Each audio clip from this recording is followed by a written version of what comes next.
Oh, A little bit wild anyway, because he was like, he's not a citizen oh. and he's I here on like did. a student visa. Mhm. And his visa expires soon, but he's working full time. So he's got the money to buy a house. But I'm not sure like how the loan situation works, like not being a citizen. Go talk to Jake. Yeah, there's ways to do it. I know nothing about it. Yeah. So, well, good. Okay, anything else? Went to other investor meeting. Ooh, It was about ADUs. yes. It was cool. It was interesting. It was like up in Uh, Salt Lake. I found out that you can use 75% of the ADU's rental rate to help qualify for a house. Yeah. Yep. So if you find a house that has an additional dwelling unit that is categorized as an ADU, you can use that as income. Do you have to have a signed agreement? You probably have to have a lease agreement You have to have. and a deposit. Just the signed agreement showing the start date. Yeah, it used to be a signed agreement and a deposit. Before that, it was a time period. Maybe My it's sister just used it, like, agreement now. earlier this year to qualify for a new purchase. And they converted their townhome into an investment and they just had to show the signed agreement. Interesting. So If we you don't- need a we don't actually renter, need anybody in there, you need somebody signed. I mean. if you need a renter, I'm willing to sign saying I will rent your house. But you have to pay me the amount of rent that I am going to sign for. So that might fall under your debt income issue. All right, anyone got a new under contract, new closing? New listing? Yeah, closing. Ooh, tell us about it. No, I still need them to like sign papers saying I'm their agent, but. Wait, before you tell us more. You have to tell us about you, Oh, because this is your first time. Welcome. right. Where in Price? I mean, where did you grow up in Price? Oh, well, I was born in Price. I grew up in Wyoming. Yeah. Great. Cooler to claim that. Yeah. Kyla, yeah. Hello. That would be a cool name, Kylo. Yeah. Kylo Ren. Okay, well, welcome. Okay, keep going with your listing. In Price, so if we want to move to Price or have clients there. Get it on market ASAP, so I'm just working on getting them to sign papers. And, I mean, I have to do my stuff that I need to do, but. Yeah. Nice. Yes, okay, if you have questions, let's talk. If you guys haven't heard, Brittany Frank is our transaction coordinator and coach. Jeanette is not leaving us, but she hired Brittany because Jeanette kept getting busy and then randomly she goes out of town and we can't get a hold of her. So Brittany is our go-to. If she's not there, there's always Jeanette still as well. So we get 2 TCs for the price of 1. Brittany is amazing. If you have not yet met her, she's been the admin for Bart Anthony, who's one of the top producers here at KW. He does a ton of investment stuff. So anything investing, she's going to be like probably ahead of the game on that. Yeah. Case studies, paperwork, transactions, anything there. So, and she's in the office almost every single day. Her office is right next to Dean's in the corner. What corner is that? So it's like Dean's here. She's in a little like broom closet looking thing right next to it. I have a window. There is a window, so it's nicer than my office. Who makes some good chili?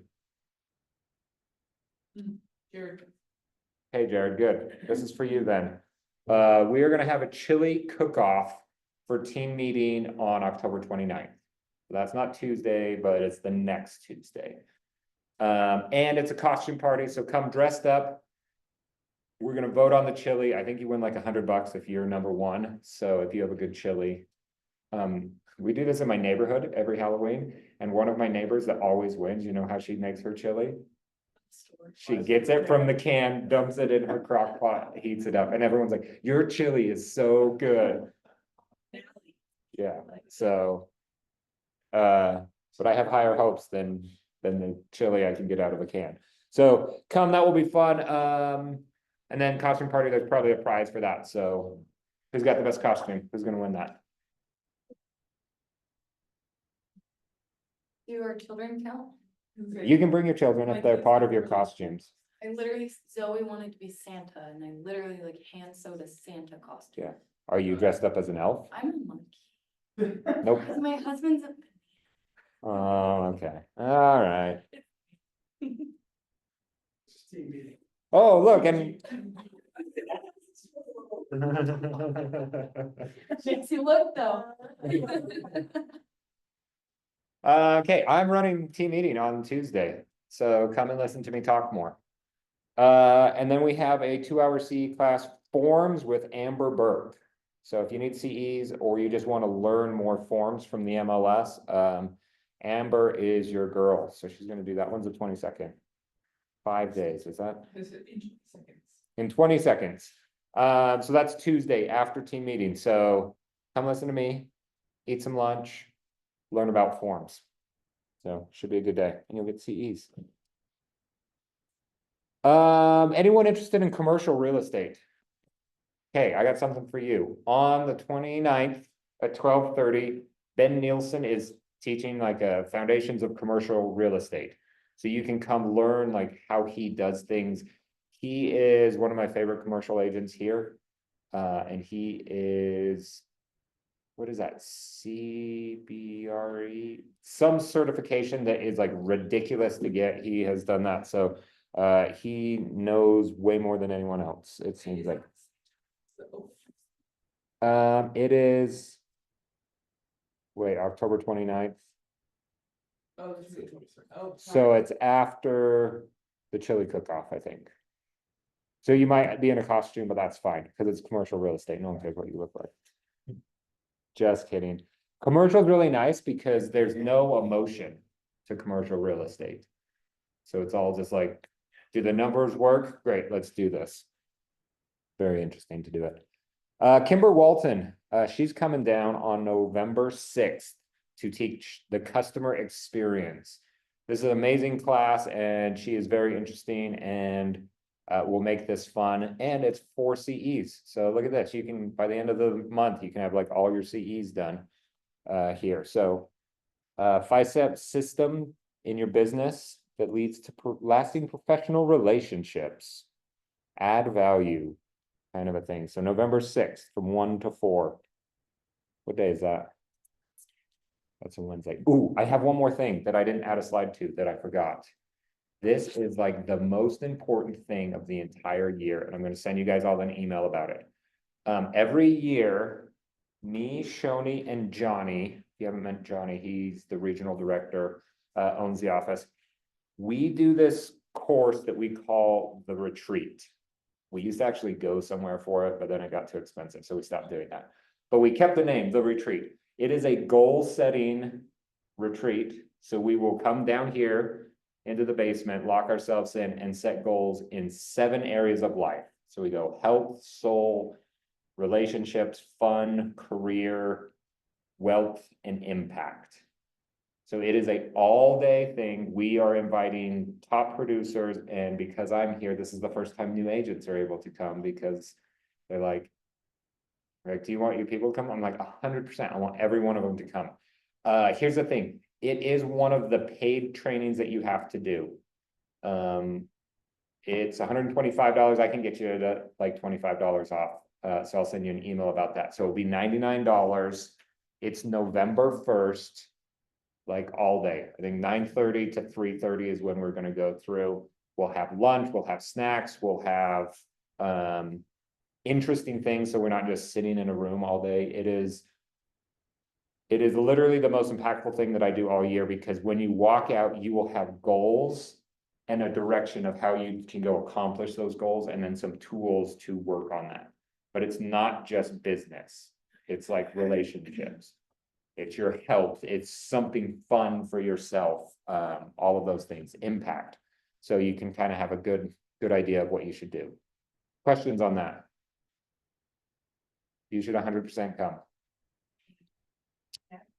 It's a manual, a food, the snacks, we actually are gonna have you give some stuff away too to other people.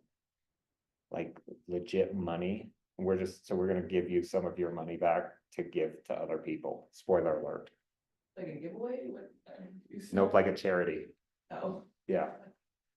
Yeah, so we'll use your money to give things back to you and the manual, the training, and everything that we put on. So it's on a Friday, the day after Halloween, November 1st. How many We're all people gonna have usually come? sugar hangovers. Like 75 to 100 In this room? in that room. Is it sponsored? Maybe I'm trying to get a sponsor. So we can actually make money from it, otherwise we just do this for fun. Maybe like booths? People are gonna come. Nope, we're a lot more chill than that. 9:30 we start, so probably come before that, because we are like. Johnny's up there talking at 9:30, and then we'll probably be done by 3:30. You know Nick Greer, That name sounds familiar. Bill Barr, Oh, yeah, he was sponsor. one time we had sponsors for every area of life. And that was really fun, but it just took long because every sponsor wanted to do something so long and involved, but so. I'll send an email out today with all of that information. And then you can get some money off. And it's not just for real estate agents, it is for everyone. We've done this for like our sphere before. We've done it at other businesses. And so if you have someone that they're like, want to improve, want to get better, want to set goals, whatever, bring them. We will have very little talk about real estate. Dean's still doing his office hours, Tuesdays at 10 a.m. Come ask him any question, see what other people are asking before team meeting. And then Ignite, what's today, the 17th. Tomorrow we have qualified potential buyers and sellers, win the buyer, win the seller, and work with buyers and sellers next week. So we are getting into the meat and potatoes of actually working with people. So many announcements today. Oh, I didn't update what the dates were. Why is this wrong? Oh, I didn't update today's. Don't look at October 3rd. So next week, we are gonna do buyer presentation and objections. Hunter's gonna come in and run this. I have an example of someone that did their presentation that we're gonna watch, and then you guys are gonna practice yours. But you're gonna practice with a buyer that has an objection. So something that you have to overcome in your presentation, but we're gonna start by watching someone else do it. Today in our foundation training, we're gonna talk about showing homes Thursday at 1 in the Gary Keller room. So how do you send homes? Should you set up showings, all of that. And then on Thursday, the 31st, we're gonna talk about scary problems, getting all the way to the closing table, things that could happen, how to overcome it. With a spooky theme. Yeah, good, scared. Yeah, because it's Halloween. You got it. You're on thing. Okay, before we talk to Kylie, I got a script challenge for you. So everyone partner up with someone. One of you pretend to be the buyer, the other one pretend to be yourself. And the buyer says to you over the phone, hey, I want to buy a house, but I don't think I'm ready. You can make up whatever reason you want to as the buyer. And then agent overcome it and then swap real quick. Ready? I'm gonna partner up you two, you two, you two, you two. Yes. Love even numbers. Okay, ready? Go. First.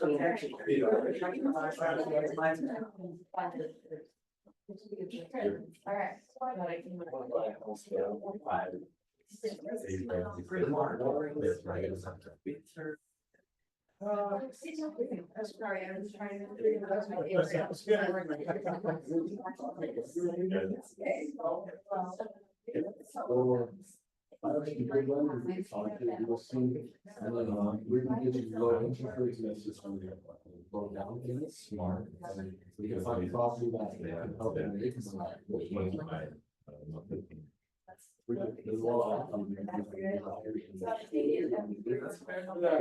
What about the rates? How much do you know about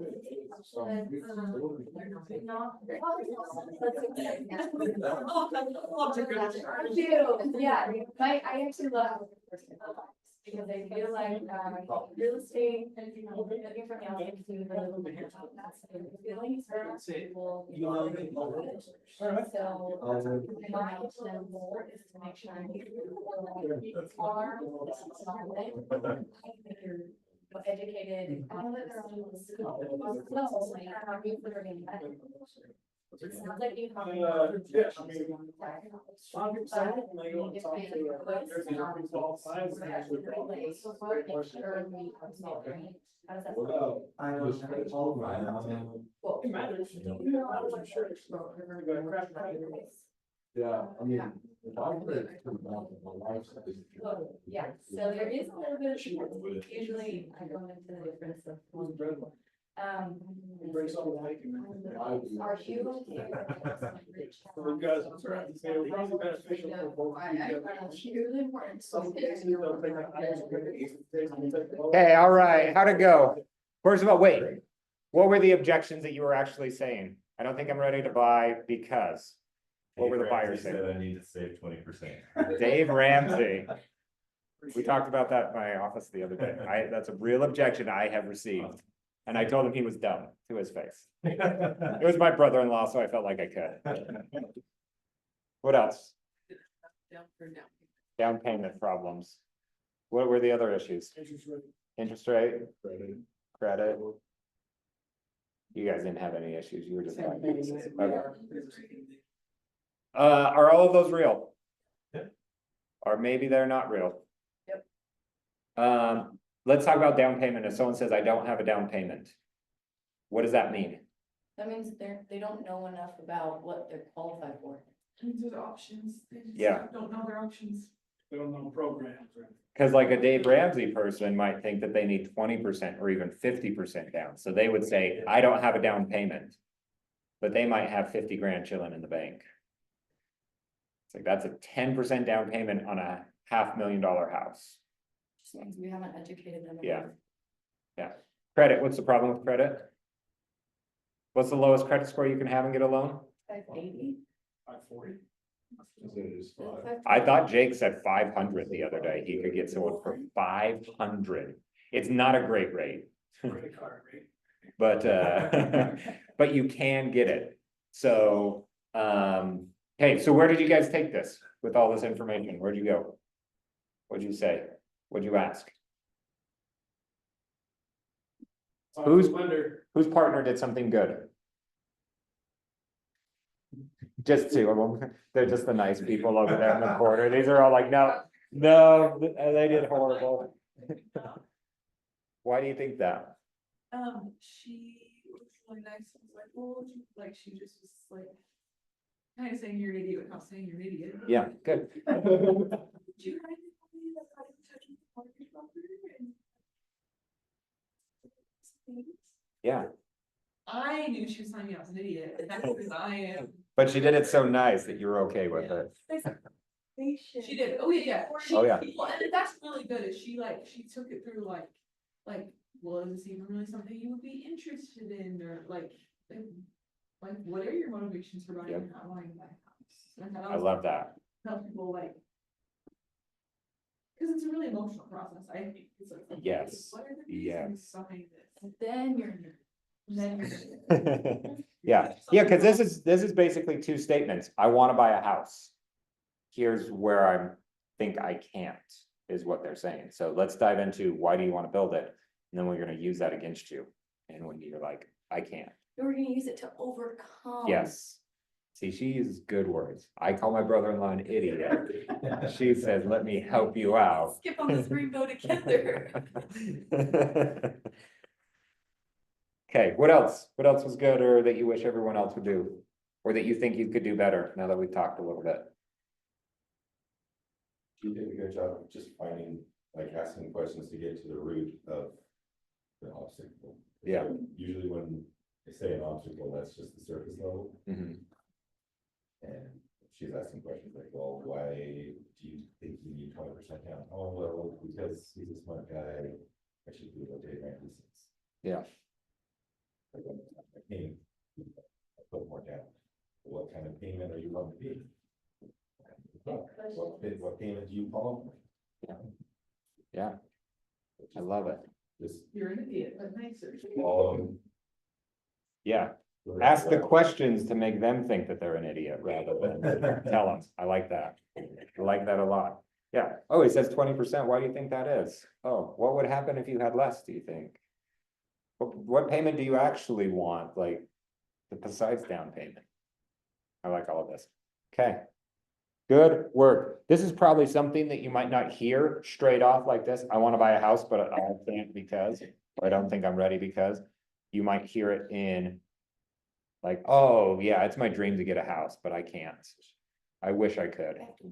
Or like, oh, stupid interest rates. I wish they were lower. That's that same underlying thing. I want to, but I can't because.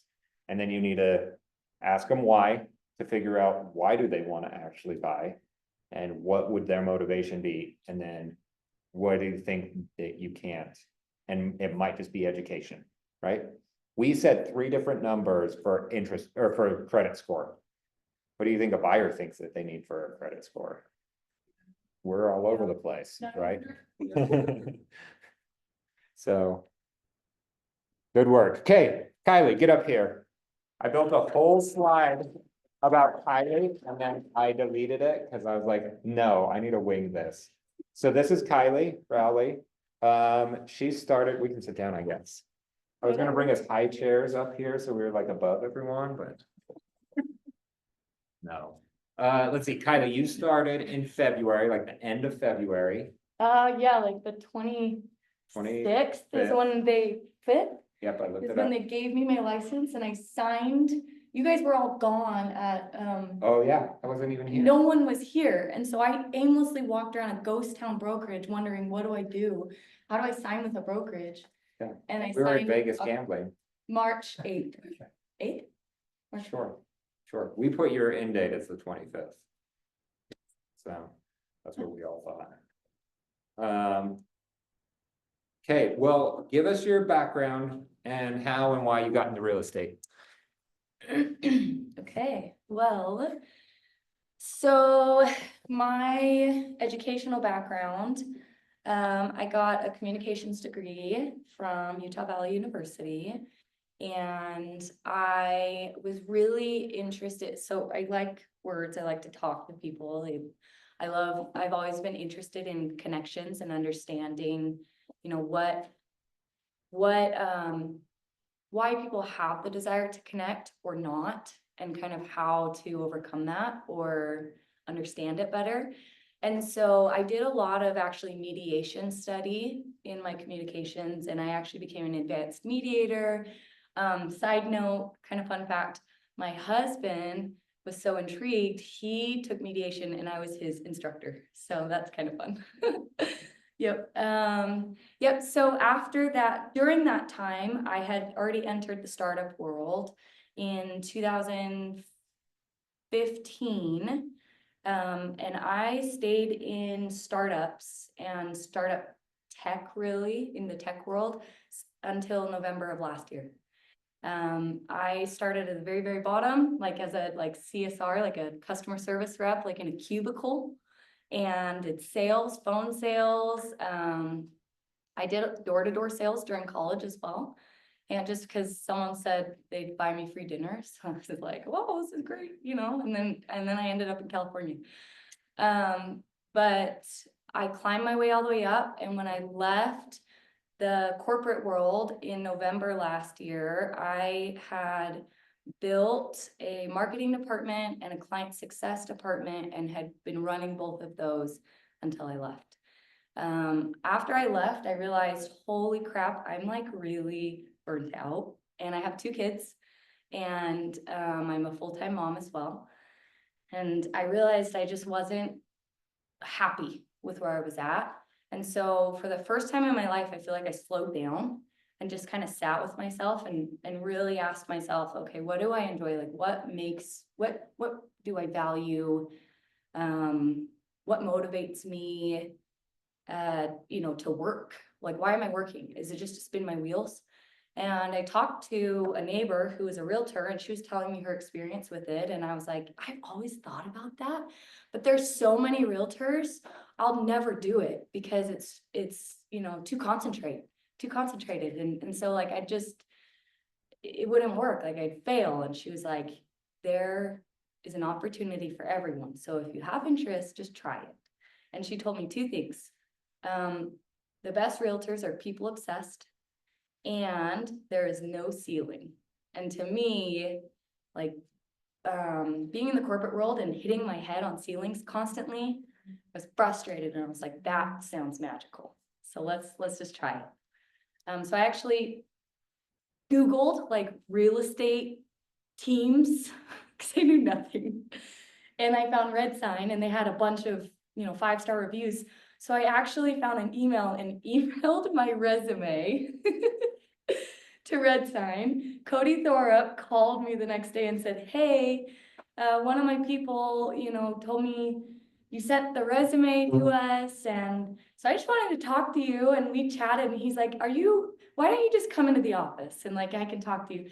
So I came into the office so excited, like all prepared. I brought a copy of my resume because I came from corporate, right?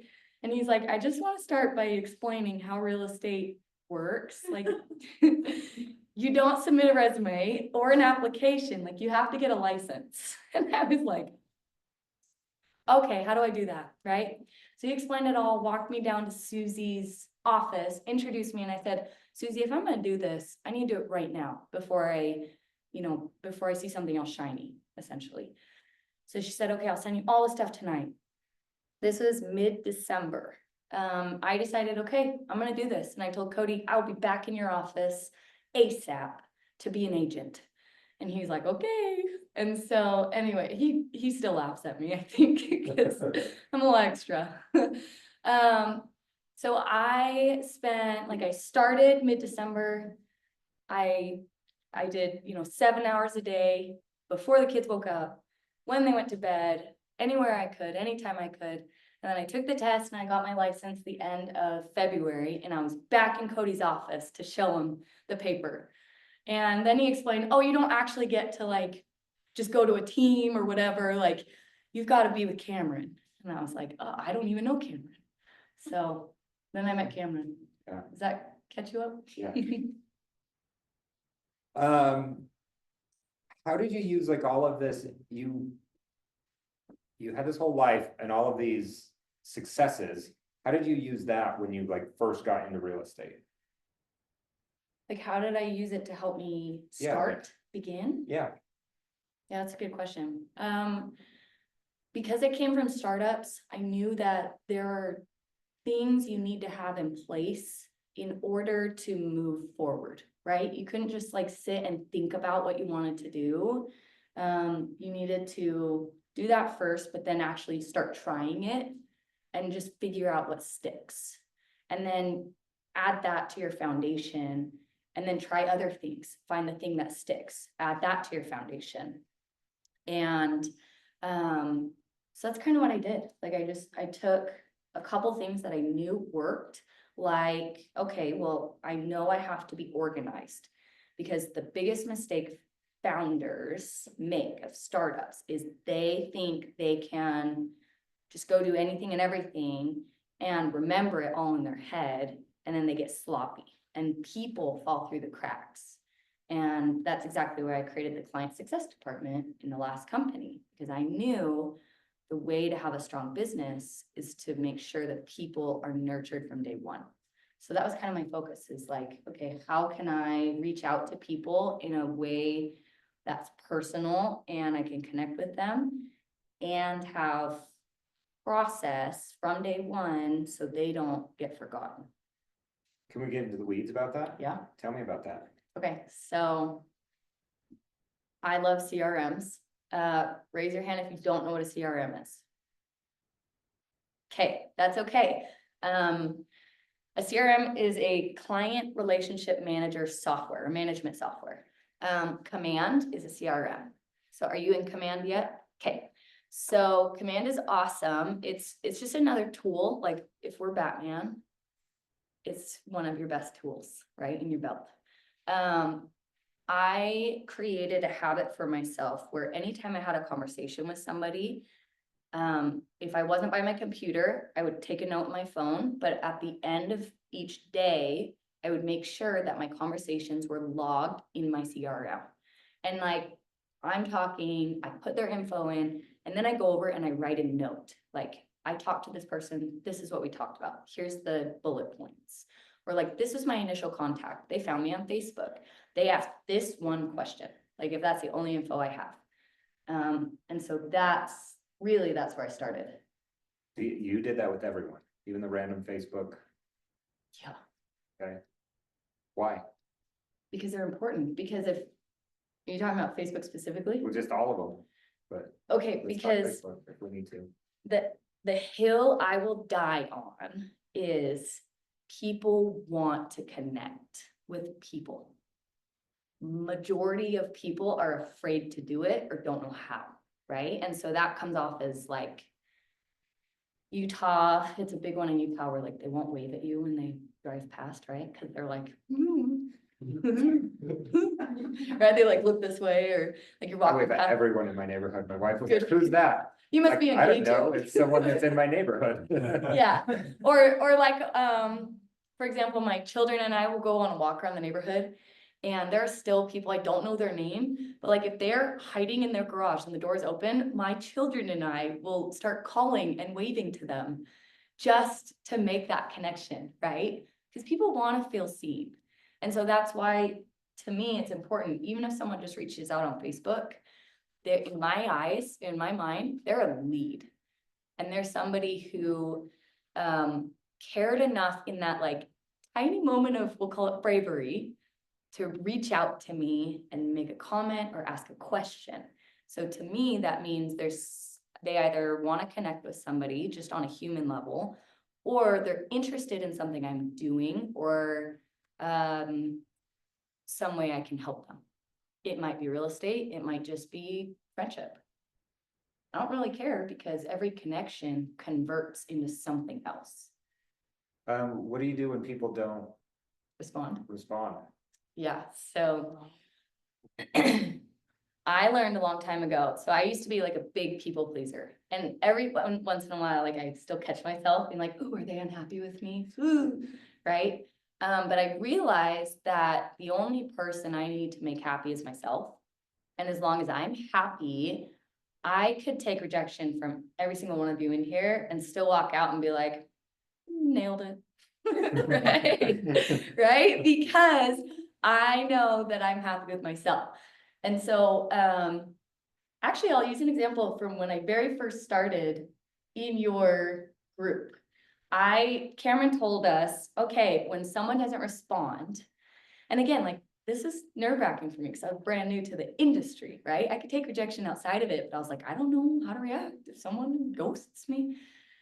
So somebody told me face to face, I ran into them on one of my walks. They were like, I want to buy a house, but I just haven't found a realtor that's like aggressive enough for me. And I was like, I'm aggressive. I can do it. I'm a mother, so I'm very aggressive. And I got her number and I got her email.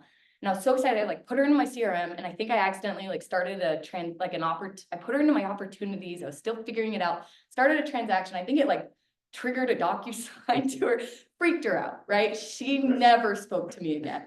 But I came to Cameron and I was like, what do I do? Like, she expressed desire to buy a house. She told me what she wants. I can be that. I just need to figure out how to let her know that like, she needs to let me be that for her. And Cameron was like, well, until you get a hard no, just don't give up. Like, keep knocking at the door. And I was like, okay. So I did, like, Most people don't keep going after I say that, for the record. Really? Yeah, most people will try 2 or 3 more times and then give up. Don't do that, because I can tell you, I have converted at least 4 people in the last month that reached out to me one time, probably in April. And one of them just texted me like a few weeks ago and was like, hey, do you remember me from Messenger?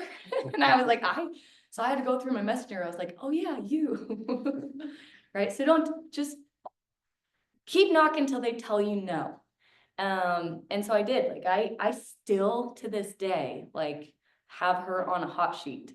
And will just like send something every once in a while. I have never heard back, but like, who knows? Maybe she's the type of client, like Cameron is personally, who won't respond until he's ready to respond. You just don't know until they actually tell you. Right? I sound like a single guy in college trying to ask girls out. Right? Am I wrong? You get it.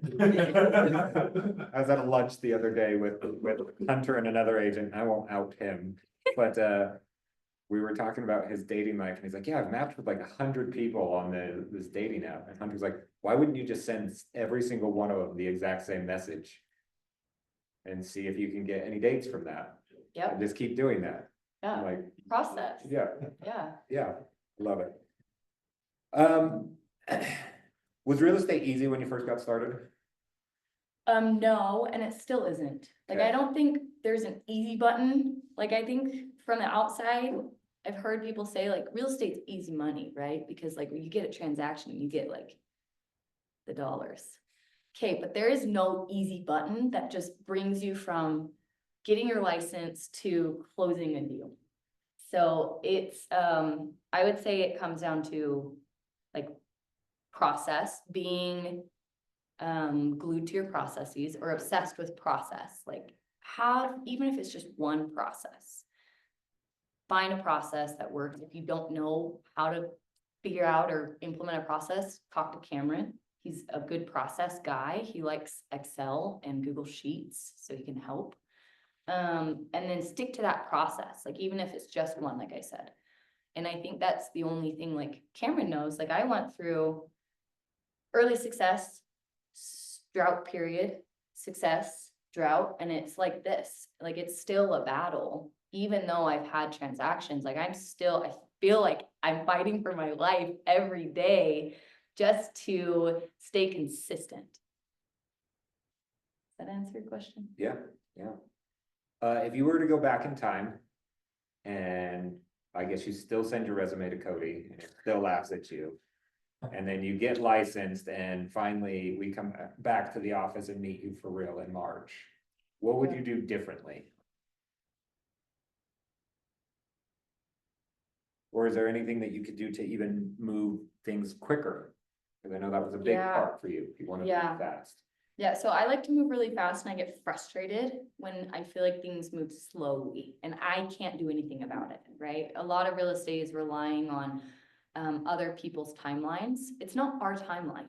Like, it's theirs. It's always theirs. And we're just there to help move their needle when they're ready, right? And I think that's important, and I explain that to everybody.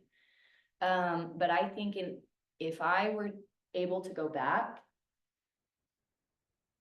I feel like I was a little bit, so I jumped in immediately. Like, I got my license signed and hosted my first open house like 3 days later. I had no idea what to do, but I just How'd jumped that in. go? It was, I was gonna say it was great. Like, I did a good job. Nobody showed up, so I took flyers that Ritz helped me make and went and knocked on every single door because I was not gonna sit and just wait for something to happen to me, right? So I just knocked on doors and just chit chatted with them. I was like, I have this flyer, do you want it? Like, I'm just doing this thing. My name's Kylie. Are you a renter? Do you own? Like, tell me about yourself. And I had 3 people come through that open house, and they were people that I walked into someone's garage, he was fixing his car and he came over. And then 2 other people, I knocked on their door, and so they came over because they wanted to chit chat. They really didn't care about the house, but I was so happy that people came over. That's how it first went. But I think the only thing I would do differently, honestly, is I would have been more protective with how I spent my minutes the first few weeks at the brokerage. It's nice to meet people and to like hear their stories, chit chat with them. But I would have gone straight to Cameron, straight to Cody, the people who I know are like, who know the process already, and requested that we sit down and just talk strategy and process and then help me implement it right then. You know, instead of spinning my wheels, not saying it's bad, I'm just saying for me personally, like I would have been more protective with my minutes right from the start so that I could make sure those minutes converted better.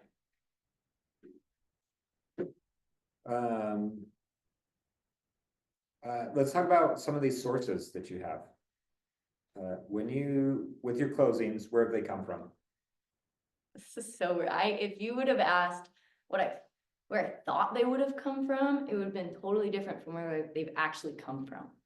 So, when I came into real estate, I already had a sphere of people because I've been in business a long time.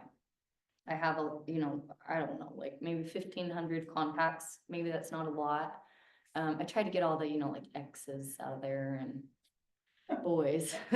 But, so everyone told me, oh, the sphere is the way to go. Like that will be your biggest ticket into money, like into real estate, into success.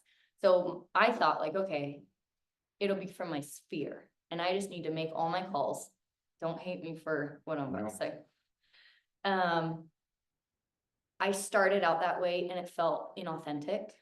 And the most important thing for me is to be authentic in my business because like each one of you, like your business, you personally, like you are your brand, right? Like just like a doctor, you're licensed individuals as well. You follow a code of ethics, all of that. But when people look at a doctor, they're like, well, that's the doctor's office.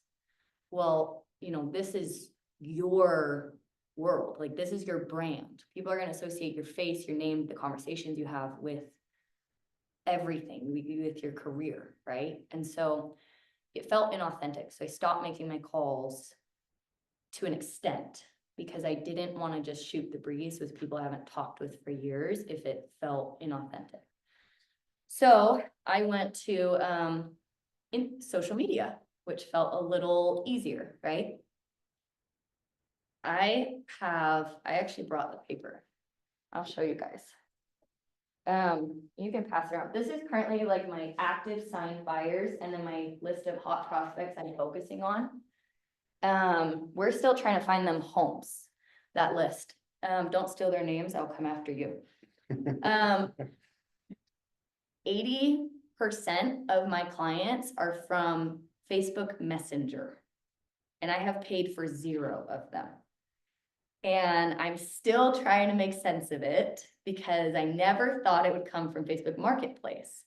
I realized when I was in my first rut, I needed to change something up. So I decided, okay, I'm going to look for listings that successful agents already have in the brokerage. I'm going to text them or call them and ask if I could just come like take a little promo video of their house and then help promote it for free on Facebook. And there are trainings on like how to do that, how to upload and promote a listing on Marketplace. And then I'm just gonna like do a little video if I have time. And some of them were like, no, I don't know you. Ugh. And that's cool, whatever. I hope I don't work with them. But the other ones were like, yeah, sure, that's fine. Like happy to let you promote it. I would just put it on Marketplace, and anytime someone clicked that button that said, hey, is this still available? My brain took it as they're a lead. They're a lead forever until they tell me no. And some of them have, like one lady in all caps was like, I followed up because she never responded. I was like, hey, I'm just following up. Are you still interested? And she's like, stop. So I literally responded and I was like, a simple no thank you would suffice, but I hope you have a blessed day. And then I like archived that, right? She actually like left the combo. So that was kind of funny. But I would follow up. Like I created a system and I tried out a few different scripts and I'd be like, yes, it is available. are you looking to buy? And I wouldn't ask, are you wanting to buy this house? I would just ask, are you looking to buy? And most of them are honest. They'll be like, yeah, I am. Or like, no, I'm just looking for my brother. Oh, well, do you think, he would appreciate, you know, if I reach out to him, like, does he have questions? Or what questions do you have? And we could say, like, I could show you guys my phone. I've had hundreds. Right now I only have, what is it? I wrote a note, so I could tell you. Right now I only have in my CRM converted 48 leads from Messenger, but those are like leads that I've nurtured that have converted, and they've either given me their phone number or their email or both and said, yes, I want you to keep helping me, out of like probably hundreds, like 200 at least conversations. But I don't give up on those ones in Messenger, and I go back probably once a week, and I've created like a process with scripts, and I will just copy paste, copy paste, copy paste to all of those people. And it has converted a lot of those. Like just this week, I've signed 2 first-time buyers who found me on Facebook Marketplace. And I converted them from Messenger. Do you have questions about, I know people always have questions about the Facebook stuff, yeah. Yeah, do you just post like the house for sale? That's it. But I make sure my profile, okay, so when I look at people, like when they message me, the first thing I do is click their profile. Because I wanna know, are they real? Are they legit, right? And are they trying to scam me or not? And do they have friends? Like if they have friends and they didn't create their account 2 months ago, then they're probably real. So I figure people do that to me as well. And so I make sure like my profile, my marketplace profile shows, because I'm actively selling things, even if it's for like $5. I actually try to like list things frequently on Facebook Marketplace. So I have a history and people can see that I'm a real active person. Yeah. Did you just take the photos off the MLS? Yep. And then you just make sure, watch the training. Angie does a good training that's in the archives. That sounds so old. It's in the archives. Just brush the dust In the off. basement of the Yes, scrolls. just go down. You just need to get permission first, right? And then you just put listing courtesy of the brokerage and you put the brokerage name. So that's what I do. And that could be any brokerage, right? Not just us. Yeah, you could reach out to other agents, like from other brokerages, and you're like, yo, you've got a sick house or like a weird looking house. Can I promote it? Right? And if they say, yeah, cool, it's free marketing. And you just make sure to say listing courtesy of the brokerage. Not the agent. Because the listing, who does it belong to? Yep. And it doesn't confuse people who don't understand the difference between a buyer's agent and a seller's agent or listing agent. And it gives you an opportunity to have a phone call and explain it. Oh, okay. I noticed you have the piece of paper, but do you keep track of everything on command, or do you actually do paper notes? Yeah, good question. So, I should have brought my laptop. Like, I'm an open book. I can pass around my messenger, I should have brought my command. I do. So if I'm not in a spot where I'm at my computer, because I've got a 6-year-old and a 2-year-old, and they're Similar to you. they're mini me, okay? They're mini me. They're not my husband. I'm sorry. So I really just do whatever I can. Like, I'll keep a notebook and I have my notes, and then I just try to transfer it to command. But the reason why I have this, like, okay, who are my active sign buyers and who are my hot prospects, is because I haven't found a way in command to mark once a prospect has signed with me, like signed an agreement, and to push it kind of to the top of like my overview in command. And so I don't want to forget them. So that's why they're all in my opportunities pipeline, but I also have them on a paper so they don't fall through the cracks once they've signed with me. And then I make sure, like, I have a whole like touch system with these people, like at least maybe once a week. But the source is from command, like you try and centralize everything. Yeah, because And think about it this way, long term, let's say you grow so big, you have to hire help, right? Like maybe you bring another agent under you and you become a team, or you join a team or whatever it is, you have help.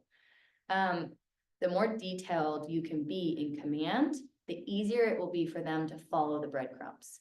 So let's say you've been nurturing someone for over a year, and the point when they're ready is the point where you're too busy to spend another phone call with them right at the moment they're available. So you give it to your help person. Well, your help person can just go back through your notes and look at all the things you guys talked about and pick up where you left off. So it's seamless. How do you decide what you should do next? It sounds like, I mean, you're a mom, you live this crazy life, you do a lot of things, and you have all of this coming in. So when you finally like, ooh, I got 10 minutes to work, how do you decide what to do? And who's important? Well, everyone's important, everyone, right? No one's less important than the other person is what we should all be telling their faces. So whether that's true or not, like, don't admit it out loud. Who here has read The One Thing? Oh, guys, this will change your life. Jordana? A long time ago, so don't put me. Okay, that's fine. You can read it in like a weekend. It's I am busy, like Cameron said. I do have like the FOMO too, and I want to be a part of like every moment of my children's lives as well, because I'm a maniac. And so the only time I have to read books is when I'm driving. And so I do Audible, and I do it on like 1.5 times speed because my brain just goes so fast. So I would highly recommend today, download The One Thing or buy it on Amazon, because it's really, really important. If you haven't read The Millionaire Real Estate Agent, that one's also helpful. I'd say like it's broken up into 3 parts. And one of the most important parts is the first part of the book. And it's about your mindset. Like how do you, The Millionaire Real Estate Agent, like how do you get your mindset to a place where you can be self-motivated or perpetually motivated, right? Perpetually, there we go. But anyway, The One Thing, I actually use that a lot. So to Cameron's question, how do I prioritize? Like, how do I figure out what to do first? I sat and identified like, what's most important to me? Like, what do I value the highest and the most? I use that to determine my motivation. And then that makes sure that my motivation is always driving this higher level goal, right? As long as I have my one goal in mind and I have the motivation to keep pushing that goal forward, everything else is a lot easier to prioritize, because I know the direction I want to go, like I know the person I want to be, and it's easier for me to kind of put them in order of priority. So I know, like, I also find out their motivations because it's just as important as yours. And I use their level of urgency. That's something I talk about, is time frame. So I probably prioritize people with the shortest time frame first, right? And then I get to the other people. That's kind of a given. like that. So it doesn't matter what the source is, as long as you know that they're a shorter time frame, that's where you focus first. Yeah, like where they came from? Yep, yeah, like No, Facebook versus a referral versus an open house. why should it? Are they different people because they came from different places? A person's a person, right? No matter how small. I said that. So yeah, no, the source doesn't matter at all. I want to know their motivation. And then I want to know their level of urgency. And then it's my job to reciprocate that. What do you think that you have done that most new agents don't do to actually get business? I kind of want to know what you think. Just because you don't have an answer? I do, but I don't want to be offensive. Both write your answer. I've already written mine. Okay, I will give my answer and then you give your answer. How about that? Okay, Okay. So I actually wrote a note and it, something that I wanted to make sure I communicated, like, if you don't take anything else out of today, it's this. Like, I understand, it doesn't matter like how small you feel when you come in. Like, I had to learn a whole new language, just like you guys. And maybe some of you have a background in real estate before this, like investing and stuff. I knew nothing, like nothing. Take yourself as seriously as you want others to. So I know, like, if I set my mind to something, it's gonna happen, but it's only gonna happen if I take myself as seriously or more seriously than the person I'm talking to will take me, right? When I decided real estate's my thing, I made it a part of like who I am. It's something I literally dream about. I'm not even joking. real estate dreams last night. Does that sound obsessive? Like, it's not an obsession, it's a love. Those are synonymous. Okay, it's whatever. Like, I want you to become so hyper obsessed with your goal and your motivation that it's like propelling you forward. Like, there is no failure when you are obsessed about something, right? So it's a part of who you are, not what you do. I wrote, this ties back to motivation and authenticity. Like, know who you are and how you want to represent yourself. That's your brand. And then you take that seriously, because everyone you call is gonna be like, you're new. Do you know how many times I got thrown in my face? Oh, I was told by someone with a PhD that do you remember this? That Yes. I should go with this agent over here because she's not new and she has 4 awards from her brokerage and you only have 1. And I was like, well, if we're gonna like play this game, then I would love to talk to you about my credibility. And if it's a credibility question, then I'm here to talk. Let If me send you it's, my resume. if it's Because I have that. yeah, yep, if it's a popularity question, I don't care to be a part of it. And I actually say this when I'm talking to new clients who are contemplating signing. I say, I want you to choose to sign with me. And I don't actually say sign with me. I say like, choose to trust me enough to allow me to represent you and negotiate on your behalf. That's word for word what I say in my calls and my meetings. If you don't feel like I'm an agent you can trust, I say this in other like roundabout words, right? Like just planting the seeds, inception style. But like, it comes down to if they don't feel like they can trust you after having one conversation with you, you don't want to work with them anyway.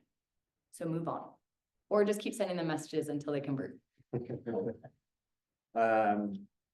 So crazy. I wrote the exact same thing down word for word. Oh, Like you're I said. full of bullshit. No, I actually, so I changed my words from what I had thought of my answer with something that you said earlier, is you don't let slowness slow you down. And what I mean by that is very early on, I remember I said, call your whole sphere. And I said, we can follow this plan, the DTD2, call these 2 letters every week. And it was A and W that week. I got a call from Kylie a few hours later and I was like, oh, sorry, Kylie, I missed your call. What's up? She's like, oh no, I'm just checking in. I'm like, what? He's a W. He's in my sphere. And so she just went and like, I think you're putting us off the hook on W weeks. no, she's the only one that's ever done it. The next time it was W week, I said, you guys don't need to call me if I'm in your phone, because No, I think you said, Kylie, don't call me. I did say Kylie. But then I've stopped saying that and no one's ever called me since. So don't call me. It's not a test. But I have often wondered, like, when I hang up that Zoom call Monday at 9:15 and I say, this week is these people, how many people will go and make those phone calls? Or if I didn't say that, how many people would reach out and be like, who should I be calling this week? Because they're not following the process, they're not even making calls, they're not doing it. You actually went and tried something and it didn't 100% work for you, and so you're still figuring it out how it will work for you, but you just went in blindly and tried it, and then you're gonna try to fix it. When someone's like, do an open house and this is what you should do, you're 3 days in and you just went and did it. And you made a flyer because everyone said you should have a flyer, and then it didn't 100% work, so then you went and talked to all of the neighbors, like. If something's not working, it's either that you didn't work it correctly or you didn't put forth the effort that you needed. Like you haven't done enough of it. And I think that you just look and be like, okay, did I do this wrong? Or did I not do enough of it? And let's go figure it out. Like the whole thing that you said in the first, like, let's see what sticks. Let's try it all, see what sticks, and then build my foundation after that.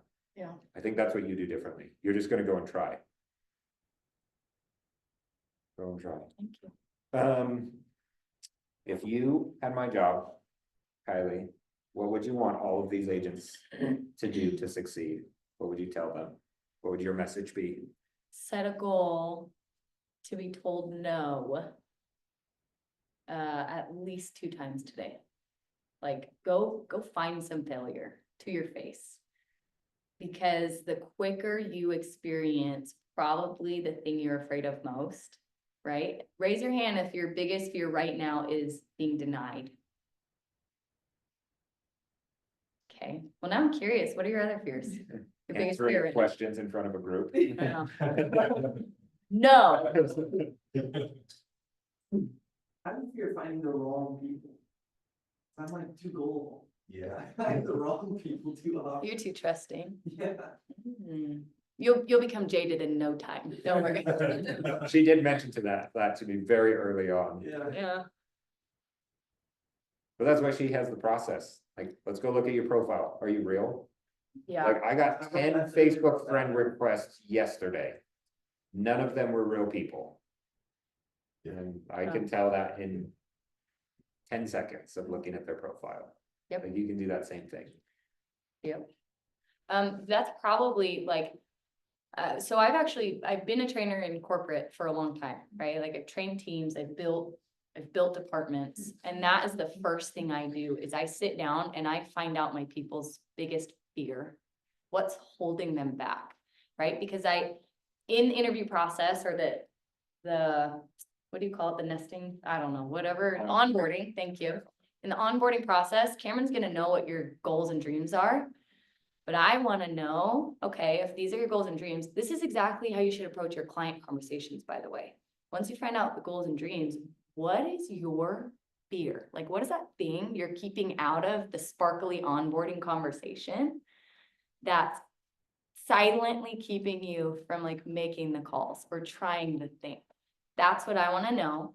And then I'm going to support you and help you tackle that fear and squash it like today so that it doesn't affect your tomorrow. Because then you're unstoppable. And then everyone in this room could deny you and you'll still walk out and be like, nailed it. How have you overcome that? You like everyone to like you. I don't really care if they like me.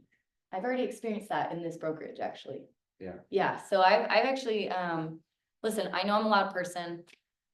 I am. I also know I'm confident in myself because I love myself. Like I know my value and my worth to myself and to my family and my children. Like I said, I used to care like that people gave that value to me, right? Like, oh, I am more valuable because Jordana likes me today, right? But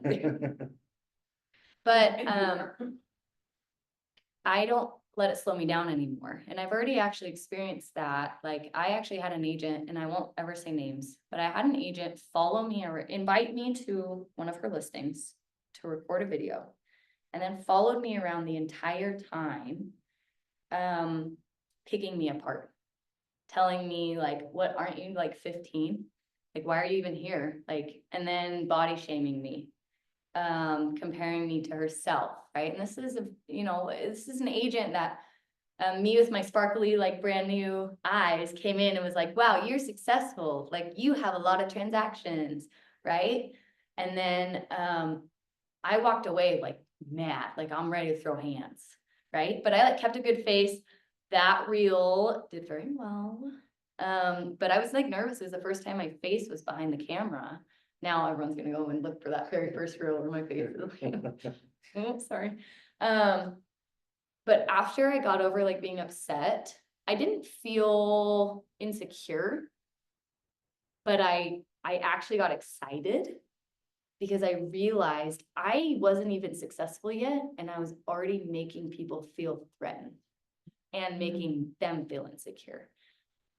And that's a better feeling any day than not even being noticed. So I don't really care if people like me, but they're gonna notice me. And that's something I can't actually control because I just am who I am. Yeah, when even leads rejecting you, it's not even you. Like very rarely does someone like, you know, I don't like you. And you're like, oh, I love you, and you won't work with me? No, I actually give all my leads an out and say, I know we're signing this, but like, if you decide like, Kylie, you're a weirdo, or like, I don't like you. I literally say that. I say, there's a cancellation addendum and I'll let you sign it anytime. Like, I understand. I want you to feel comfortable working with me, just like I want to choose to work with you. Let's pretend that, you get hacked. Ooh, we're going deep with this one. You get hacked. All of your social media gets shut down, so you have to start from scratch. At the same time, command crashes, so you lose all of your contacts. And then you know you need to make money within the next 30 days to make your house payment. How do you go find a closing? Okay, Starting from scratch. Karen pulled a fast one on me, just barely. This is I elaborated a question that He made it more stressful and used a You real look too life, cool and calm up here. a real life situation. And just for transparency, like Cameron asked, is it hard? Like my husband was between jobs for 2 months during the summer, and we did not have enough to pay for our mortgage. And so I went to Cameron and said, holy shit, I have, what, 45 days did we? Yeah. We got 45 days to make money, or we could go into default on our house that we built a year and a half ago. Like, stress, right? But I knew like I was relying on me. So to Cameron's question, who just added more fuel to it because now I can't use technology. You can, you just have to start over. Oh, I can? Yeah. Oh, I was thinking So your- carrier pigeon, Hedwig. Your current social media is shut down. You can start a new one. Your command is lost, but you can do a new CRM. Oh, You have nothing, you're starting it from scratch, but you can do all the same things. How do you okay. go find a closing in 30 days? Yeah, good question. So I would instantly, because I know that Facebook Marketplace has been working for me and converting to conversations, and conversations convert to clients, and clients convert to money. I would instantly create a new Facebook, instantly create a new Instagram, right? I would use ChatGPT as my all-knowing real estate mentor and come up with like 5 topics to talk about and make just stupid videos to just put out there, right? So I had some sort of content. I would put up more listings on Facebook Marketplace. And then as I'm sitting there hoping that people will like, hey, is this available? They push that button. I would do what I did the entire summer. I would grab my girls and we'd go to the park, or we would go for a walk, or we'd go to public places like the library. And I chit chat with the other moms while my social girls, who I've taught to say hello to friends, chit chat with their kids. And then I learn about them. And I have converted a mom at the Ashton Gardens, at the library, at the end of the Provo Marathon, like at the finish line. And so that's what I do. I would, while I'm waiting for the technology to come through and convert, I would put on my shoes and I would just go talk to people. Yep. And then I'd probably also I would go to my sphere, because that is actually like where I start. And I do still nurture my sphere that responded well back, right, when I reached out. And I would just let them know like, hey, this is my goal, and I'm very explicit about my goals, like, this year, I'll share with you, my goal is to have 11 transactions by the end of the year. I'm at 4 closed, 2 more under contract, with another listing, which is a buy-sell client, and all 8 of these signed buyers were still looking for houses. So it could happen, it could not, like, it could be pushed back to next year, right? But that's still my goal, and so I'm sharing it with everybody I talk to. Like, but I'm not saying transactions, and I'm not saying clients, I'm saying I have a goal to help 11 people this year. And you know, right now is the best time to make a real estate transaction. So I would add a little urgency, because knowing in the back of my mind, like, I'm about to lose my house, or like, I have to get paid in 30 days. I would make sure they understand my urgency and my level of willingness and dedication to helping those people reach their goals. That's the only way I'll reach mine. Does that answer it? Nope. Missed mark. I nailed it. Just kidding. I was hoping that everyone was paying a lot of attention to that, because she just laid out a game plan to go find closings, Yeah. right? Like, no matter where you're at right now, you could go find some listings to post on social media, the marketplace, Instagram. You can make content there so you look real again. You can talk to everyone, no matter where you are. Have you showed them this website? Probably not. Cameron's gonna show you guys this website. Nope, it's one Shoni showed me in that one secret meeting you invited me to. Uh-huh. What was that meeting? So there's a website. Cameron will find it for you because he's smarter than me in this area, probably all areas. I also use this, like, this is how you can find your numbers. Like, what are your goals? What are your numbers? Why are your numbers?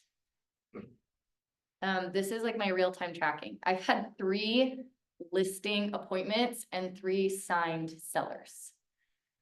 But I'm pissed. Like, I haven't had more, and I've had like 5 billion buyer appointments, and I don't just want to be a buyer's agent, because there's so much sweat equity, and like, I'm about to sweat it out, man. I want more listings. So I'm hungry for the listings, but this is what I use, and I actually have that like on my wall right in front of my desk, and I sit there with a pen and like mark it as I do it. Because if you're not looking at it, you forget.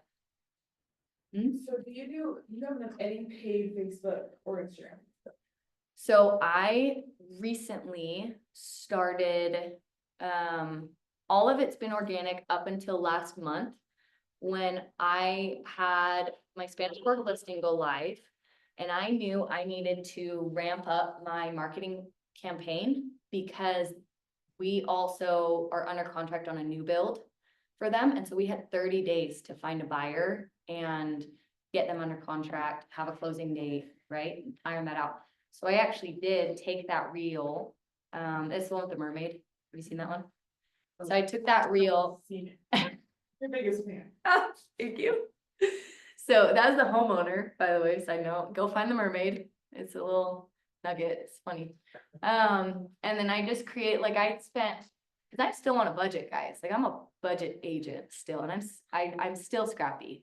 I took $20 and did like a Facebook ad campaign with that for like 4 days. We found a buyer in 1 day with that reel. And then my listing in Saratoga right now, I also launched a campaign. That campaign, it didn't convert, and that listing is actually hurting. So I sat down and I made this flyer. I called one of my mortgage lenders and said, hey, I lost my voice last week. I just used a software that the title company taught me how to use to pull a list of the 50 renters in your neighborhood. In this neighborhood, can you go knock on the doors as a mortgage lender with this and target the renters and see if they want to buy their neighbor's house? And so then I launched that marketing campaign. And then we're still, waiting for that to convert. We've got another open house this Saturday, and hopefully those renters will come.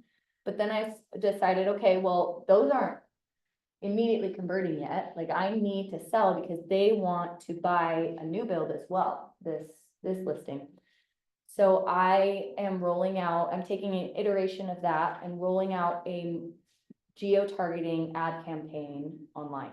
And I'm using just a software that geo-targets people within a certain geographic location. And it will push that ad, whether they're on social media or the internet or whatever, and it'll be backlinked to the listing.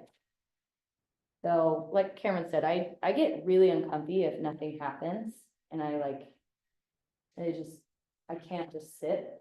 And I don't think it's our job to sit, because if you're just relying on the MLS to do your marketing, then you're a bad agent. It's true. Yeah.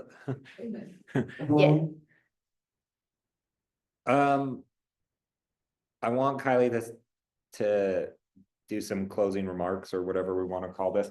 But the one thing that I hope that you get out from this is go and take action, then analyze your action and figure out, is it me that didn't work this correctly, or did this thing not work? And how can I try it differently? And then do that in continual action. If things aren't working, it's probably because you're not doing it right, you're not doing it well, or you're just not doing it. So go get into action and then see what comes of it. If it's something good, great. And I would also have a very defined way if I know if something is working or not. A closing is not a good way to know if something is working, because if I generate a Facebook lead today, I am not going to have a closing today. So a lead on Facebook is probably better. Like someone reaching out to me on Messenger tells me that me posting houses there works. And then me converting them and then meeting with them and then closing it. Like it's a whole process. So get into action, figure out what do I need to do to figure out, is this working or not? And then go to get that. And if it didn't work, get into action another way. How many things do you suggest they start with, like choose to focus on? In an ideal world, you would have 3 ways that you get business. And you don't do anything but try to figure out how to make those 3 work. Right? So if you're like, social media is my thing, I'm going to go make that work. Don't give up on that until you've tried it a bunch of different ways, like probably 3 to 6 months of action. If you are not getting anything, you're doing something wrong, and maybe it's just not working. Like for me to start getting leads on social media would probably be difficult because I have not posted to social media in 16 months. Yeah. And then it was like 8 months before that when we were announcing that we were pregnant. And then it was like 3 years before that when it was my other baby. So for me to go all in on social media, like I'm going to have to change a lot of things in my world. So that might not be my thing, but I can go take massive action somewhere else and figure out what's working. So pick 3 that sound like you. And remember, like Kylie was in this world. She built all of these things in her previous life. So look at what you're good at, what you've done, and what you could do, and pick 3 that speak to you. You might not love every minute of it. You might like door knocking. Door knocking might suck, but it's a good way to get leads. And so if you're like, well, I'm good at it and I can do it, I don't love doing it. Well, can you make it something that just gets you leads and it's good enough as one of your 3rd sources? So takeaway, go to action. What's your takeaway, or what do your closing remarks for everyone?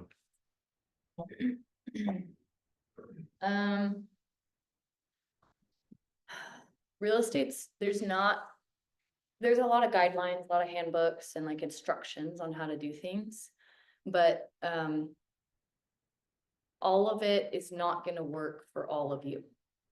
And so like real estate is a very individual, I'm gonna call it a sport.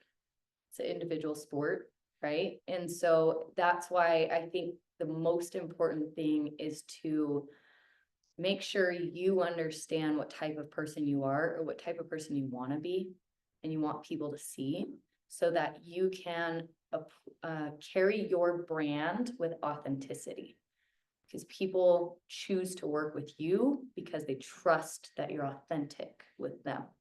And so whatever that is, like Cameron said, like find the things that feel authentic to you And I'm very picky and choosy when I make my phone calls because it's not authentic to call every person in my contact list, right?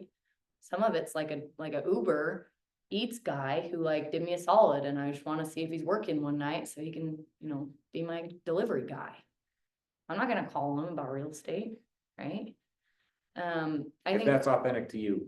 Yeah, that's cool, By like, all means, whatever, call right? me. Like, hey, I'm gonna order a Dairy Queen, I got a little extra for you, thought we could talk about real estate. It's totally cool, right? It's cool. That's interesting, actually, because you could leave a note, like, with a tip, like, hey, by the way, you already have my number. Do you have real estate goals? I may try that. Somebody try it. Yeah, but yeah, pick 2 to 3 things and make that your singular focus is those things. And make sure like they feel authentic to you, because if you're authentic and you understand your motivation, then you will have a clear path to move forward. If you don't know like your motivation yet, go read the one thing, see if that helps, but like you will not succeed most likely. Like if you don't know why you're here, you need to figure it out, and there are people who can help you get there. On November 1st, we can dive deep into that Ooh, for the goal setting. I planned that Yes. segue right there. Yes. Hey, thanks for coming. Thanks, Kylie. You're amazing. Don't stop being awesome. Welcome. Let me know, if you guys have questions. I really am an open book, so I'm happy to help any of you or chat with any of you, so. Cameron can give you my number, as long as you don't call me on your D to D. Well,